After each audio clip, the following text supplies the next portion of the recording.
filled with the Holy Spirit, Jesus taught in the synagogue. Siya ay pinuri ng lahat.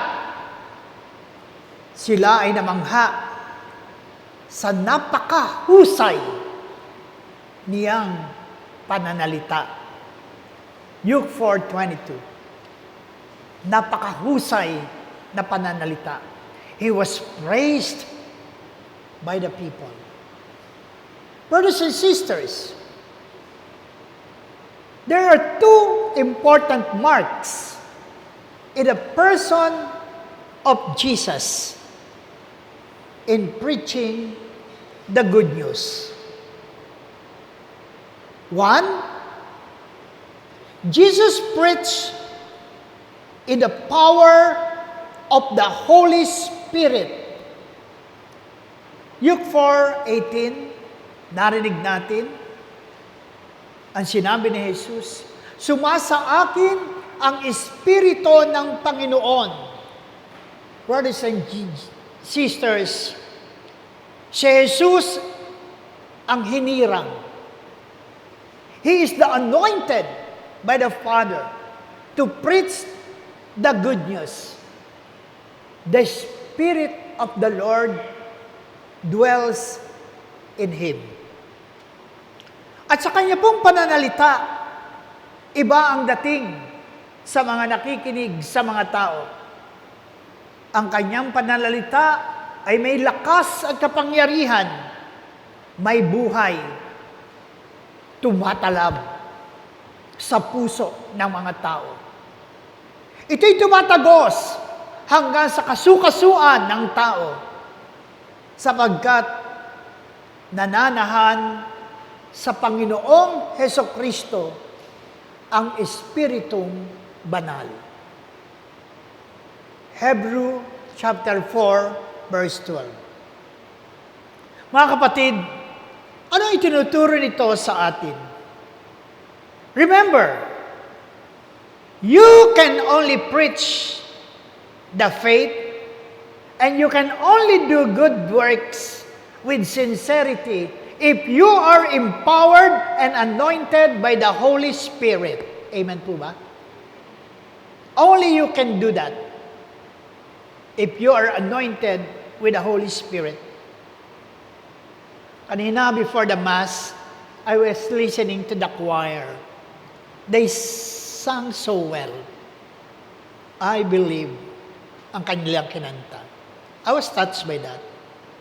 And I'm sure these members of our choir are anointed by the Holy Spirit. Otherwise, hindi sila makakakanta ng maganda kung wala sa kanila ang Espiritong Banal. Amen ba? Di ba? Mga kapatid, kay Kristo, sa ating pong Ebanghelyo, maliwanag na ang Espiritu Santo ang tanging nagbibigay ng lakas, ng inspirasyon upang maipahayag natin ang mabuting balita. At ito, mga minamahal kong kapatid, kay Kristo, ang daladala ng Panginoong Jesus sa kanyang pangangaral. Alam niyo, nung tayo binyagan, dapat lagi nating alalahanin, nang tayo kumpilan, tinanggap natin ang Espiritong Banal. At siya rin ang kailangan nating dala-dala natin sa ating buhay upang tayo ay makapangaral ng mabuting balita at upang tayo mismo ang maging mabuting balita sa ating kapwa. Sa panahon natin ngayon, nakakasawa na mapakinggan ang mga masasamang balita. Korupsyon, patayan, away politika, giyera, mga negative vibes na nakakaapekto sa buhay nating tao.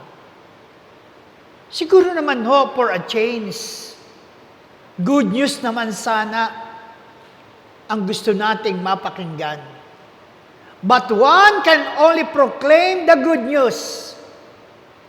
And we can only be good news to others if, like Jesus, we are filled, we are empowered, and we are anointed by the Holy Spirit. Amen po ba? I remember the story of Saint Francis of Assisi. One day, sabi po ni Saint Francis sa kanyang mga brother monks, we will go to the market to preach. So excited po yung mga monghe. Naglakad po sila papuntang palengke. Nung sila'y nasa palengke na, pinangungunahan ni Saint Francis, nangingitian ang mga tao, kinakausap, nakikinig sa mga tao. Then after that, balik sila sa kanilang monastery, nagtanong yung mga monks, Master Francis, akala po ba namin mangangaral tayo sa palengke? Sumagot si Saint Francis, we did it. Diba? We smile to the people, we talk to the people, we listen to them. That is evangelization. That is preaching. Preaching from the heart. Pagpapahayag ng mabuting balita sa gawa at magandang kilos. That is one. You can only preach the gospel. You can only serve the Lord with sincerity if you are empowered and anointed by the Holy Spirit. Second, brothers and sisters, another mark, because Jesus is empowered and anointed by the Holy Spirit, He knows His mission very clearly. Maliwanag ho sa Kanya ang Kanyang misyon. Ano po ba yung mga misyon ng Panginoon?